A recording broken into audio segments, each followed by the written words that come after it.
உலகத்தை பொறுத்த வரைக்கும் மனிதர்களிடையே மாத்திரமின்றி பலவிதமான உயிர்களிடையே காணப்படக்கூடிய ஒரு விடயம்தான் அன்பு, அதாவது காதல் என்று நாங்கள் அதனை கூறுகின்றோம்.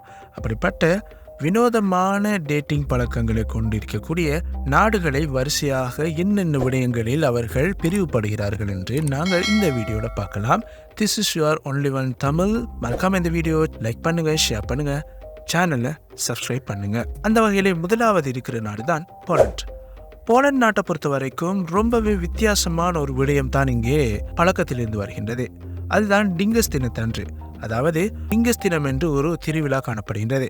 அங்கே அந்த நாளில் பெண்கள் மற்றும் சிறுவர்கள் ஒருவருக்கு ஒருவர் என்ன செய்கிறார்கள் என்றால் தண்ணீர் அல்லது வாசனை திரவியத்தை தெளிக்கிறார்கள். இது 2 பேர் ஒருவரை ஒருவர் விரும்புகிறார்கள் என்பதற்கான அறிகுறியாக இவர்கள் கருதுகிறார்கள். சிலர் அவர்களுடன் உறவில் இருக்க விரும்புவதை குறிக்கும் வகையில் மிகவும் நறுமணமுள்ள வாசனை திரவியத்துடன் தங்கள் ஈர்ப்பை ஆச்சரியப்படுத்துவதுடன் அதனை மிக மிக சிறப்பாக முன்வைக்கிறார்கள் என்று போலண்ட் மக்கள் இதனை நம்புகிறார்கள்.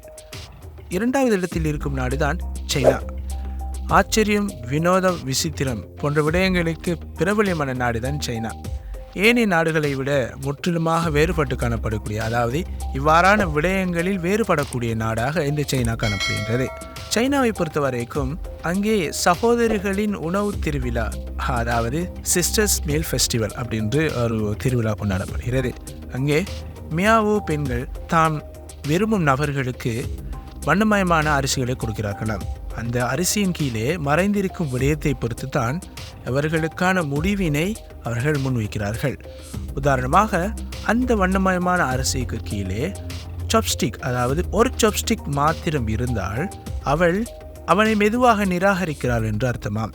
அதே போன்று ஒரு பைன் மரத்து ஊசியாக இருந்தால் அவள் தன் முடிவை பற்றி இன்னும் உறுதியாக யோசிக்கவில்லை என்று அர்த்தமாக காணப்படுகிறதாம்.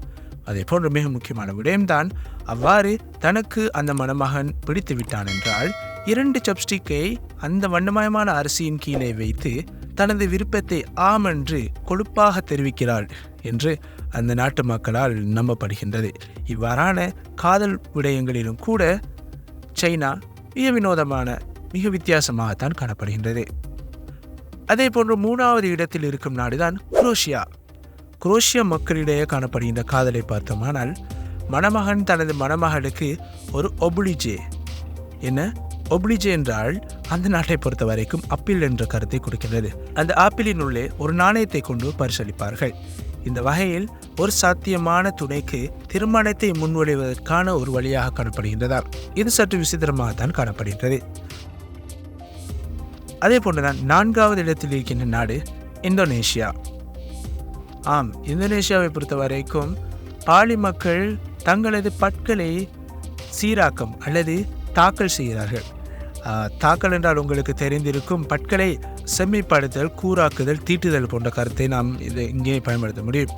இவ்வாறான பற்களை செம்மைப்படுத்துவதனால் பேராசை, சுயநலம், காமம் போன்ற திருமணத்தை மோசமாக்கக்கூடிய விடயங்களை இந்த பற்களை தீட்டி செம்மைப்படுத்துவதன் மூலம் இல்லாது ஒழிக்கப்படுவதாக அந்த இந்தோனேஷியா பாலி மக்கள் நம்புகிறார்களாம். அதே போன்று இவ்வாறான தாக்கல் செய்வதன் பின்னர் எதிர்காலத்தில் இதுபோன்ற எதிர்மறை உணர்வுகளால் திருமணம் கூட நடைபெறாமல் தடுக்கப்படுகின்றது என்றும் ஒரு சாரார் நம்புகிறார்கள். 5வது இடத்தில் இருக்கக்கூடிய நாடுதான் ஆர்மேனியா. பண்டிகைக்கு முன்னதாக இளம் காதலின் புனிதரான செயின்ட் சக்கிஸ் அவரை நினைவு கூறும் முகமாக உப்பு ரொட்டியை சாப்பிடும் பாரம்பரியத்தில் ஈடுபட்டு வருகிறார்கள். இவ்வாறு அந்த உப்பு ரொட்டியை சாப்பிட்டதன் பின்னர் அவர்கள் தாகத்துடன் படுக்கைக்கு செல்வார்களாம். இந்த செயலின் பின்னணியில் என்ன யோசனை இருக்கின்றது என்று பார்த்தால், அவர்களின் தாகத்தை தணிக்க ஒரு மனிதனை கனவில் காண்பார்களாம்.